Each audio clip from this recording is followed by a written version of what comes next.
Здравствуйте! В эфире передача «Кинолетопись Якутии». И сегодня речь пойдет о легендарном якутском фильме «Тайна предков», который вышел на экраны Советского Союза в 1972 году. Купец, пороха дай, муки дай. Все ждут, а я за это принесу тебе желтых камней. Так не пойдет, Сидюк. Я забрался в такую глушь не ради горстки камней. Этого мне мало. Хочешь получить товары, покажи дорогу на Золотой ручей. Давай в стегней. Я томлюсь, я страдаю, несчастный, день и ночь поцелуя я жду, погибаю. Не отворачивайся, купец. Я принесу тебе желтых камней, сколько ты прикажешь. Я жду. Только дай нам муки и пороха. И сегодня в студии аудиовизуального центра замечательные гости. Дочь исполнителя главной роли фильма «Тайна предков», народного артиста Советского Союза Светлана Дмитриевна Ходулова. И дочь сценариста фильма «Тайна предков», родоначальника якутской кинодраматургии Льва Львовича Габышева Лира Львовна. Здравствуйте. Здравствуйте. 17 августа общественность будет отмечать 110-летие Дмитрия Федоровича Ходулова. Скажите, это его первая роль в кино? Это была его первая проба, первые съемки в фильме, а так он был театральным актером. В нашей семье все было подчинено как бы режиму нашего отца, как его работе в театре, на сцене. Он создал более 100 ролей.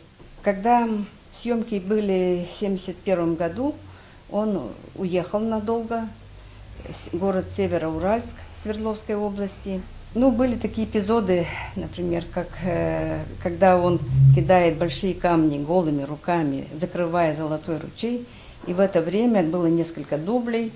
Режиссер Марат Арипов ему предлагал одеть рукавицы, но он вошел в образ, ему это не нужно было. В результате он обморозил пальцы, попал в больницу. Ну, были такие случаи, актеры все заходят в автобус греться, а наш папа был на улице, потому что иней был на бороде, на волосах, ему не надо было заходить, чтобы сохранить вот этот образ, этот грим. Вот такие жертвы, как бы, своим здоровьем он снялся в этом фильме. Ему очень не понравились эти съемки, ему было больше роднее как бы на своей сцене воплощать образы. А из-за того, что были вот такие климатические, скажем, перепады, когда в Североуральске при минус 30 они съемки вели, потом поехали в студию Таджикфильм Душанбе, там в студии была, конечно, жарко, и вообще в Душанбе было плюс 40. Вот, поэтому ему, когда он приехал, он рассказывал, что ему не понравились эти съемки. Вот даже до того, что когда его Акира Куросава пригласил на съемки фильма «Дерсу Зала», он отказался, даже не раздумывая, потому что, ну, вот такой опыт у него был. Вот. Ну и потом были проблемы со здоровьем. И также вот как Сидюк уходит туда вдаль, вот это, когда идет сцена, я не могу смотреть без слез. Точно так же он ушел из своей жизни в тайге, среди своих друзей, актеров во время охоты. Лира Львовна, скажите, пожалуйста, как вы думаете, совпали ли образы экранных героев с представлением о них сценариста Льва Львовича Габышева? Что он вообще об этом говорил? Лев Львович первый предложил на роль Сидюка, конечно, Дмитрия Федоровича Ходулова, и это было безоговорочно, все это приняли, потому что это величайший артист Саха-театра, величайшая личность нашей республики в театральном мире. Это целая эпоха истории театра, Саха-театра, нашей культуры. Конечно, это выдающаяся фигура творческая, многогранная, художественная, природный талант. Он так вошел в роль Сидюка, Дмитрий Федорович, что, конечно, другого Сидюка представить себе просто невозможно. Это в один голос говорили тогда, в 1972 году, когда фильм впервые вышел на экране. Это говорил и режиссер Марат Арипов, который писал Льву Львовичу письмо насчет того, что в главэкспорт фильме всех покорил этот фильм, покорили якуты, которые получились на экране такими прекрасными, такими благородными, конечно, в первую очередь благодаря игре, выдающейся игре, гениальной игре, я бы сказала, конечно, такого гениального якутского артиста, как Дмитрий Федорович Ходулов. И потом об этом фильме, вот, скажем, говорили, что этот фильм впервые прорубил окно в киномир. Ведь он был впервые из якутских фильмов был послан на международный кинофестиваль в Испании вместе с другим фильмом «Баллада о солдате». Эти два фильма представляли искусство советского кино на международном экране. Что-то хотелось ли режиссеру поменять в сценарии? Или что-то приходилось менять? Конечно, приходилось, потому что уже к 65-му году отец уже написал сценарий, и затем он 4 раза перекраивался, он менял и название, менял. Вообще была задумка такая у него, что молодой главный герой Уйбанча, не приняв сторону ни красных, ни белых, сам Сарапас уходит в тайгу в поисках своей судьбы.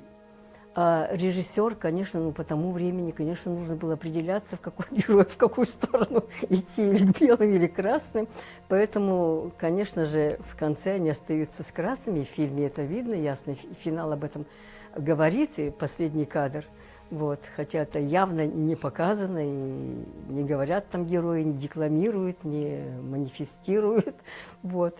Ну, это был ясно такой фильм, конечно, в духе своей эпохи, времени. Светлана Дмитриевна, а с кем еще из главных актеров фильма вы знакомы? С Наташей Шестаковой мы учились в одной школе, школа номер 8 города Якутска. Потом мы с ней занимались в кружке художественной гимнастики в Дворце пионеров, так раньше назывался Дворец детства. Вот. И, конечно, с Анатолием Васильевым лично, конечно, я не была знакома, но у меня вот такое как бы восприятие, то, что во время съемок он и в своих воспоминаниях написал, что Дмитрий Федорович для него был примером, как работать над образом, как вообще был, какой он был человек, что там у них была труппа интернациональная, и русская Татьяна Конюхова, и литовец Антонас Габринас, и наши якутские актеры. И невзирая на это, папа во время перерыва съемок, оказывается, много декламировал, читал стихи, и даже, естественно, образ Отелло. И то, что там были и русские, и литовцы, и казахи, и даже Лиенцу, кореец. Да, кореец. Все понимали, о чем он говорит. Дорогие товарищи, сейчас я продолжаю свою работу над ролью Отелло. Мне выпала большая честь исполнять эту роль впервые на якутском языке на сцене нашего театра. Эбехинехим. Честь Константина. Сыртыгырай қаллан, ақпекпін сатабын, өр бұруй күн. Сиреттен сотылуық тақ, тоғым суа қанын, етін табағыттым суа, кере жақтары, нарын жақтары.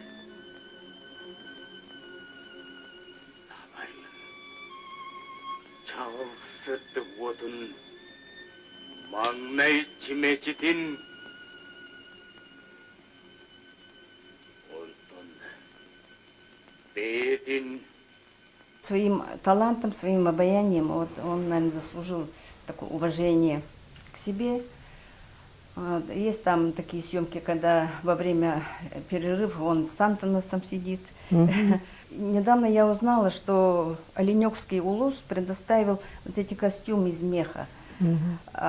И 15 человек из Оленька поехали даже на съемки, там участвовали в съемках. Вот, поэтому они несли тоже свою лепту оленёвские. А Наташи Шестаковой мама тоже вместе с ней ездила на съемки и чинила без конца эти костюмы. Причем просто так вот, бесплатно, безвозмездно. да, от души и так далее. Было такое время энтузиастов, люди-энтузиасты, которые отдавали своему делу полностью от и до, стопроцентно. Можете рассказать, какие были отношения у Льва Львовича с Николаем Якутским? Конечно, Николай Гаврилович был намного старше отца Льва Львовича моего. Вот.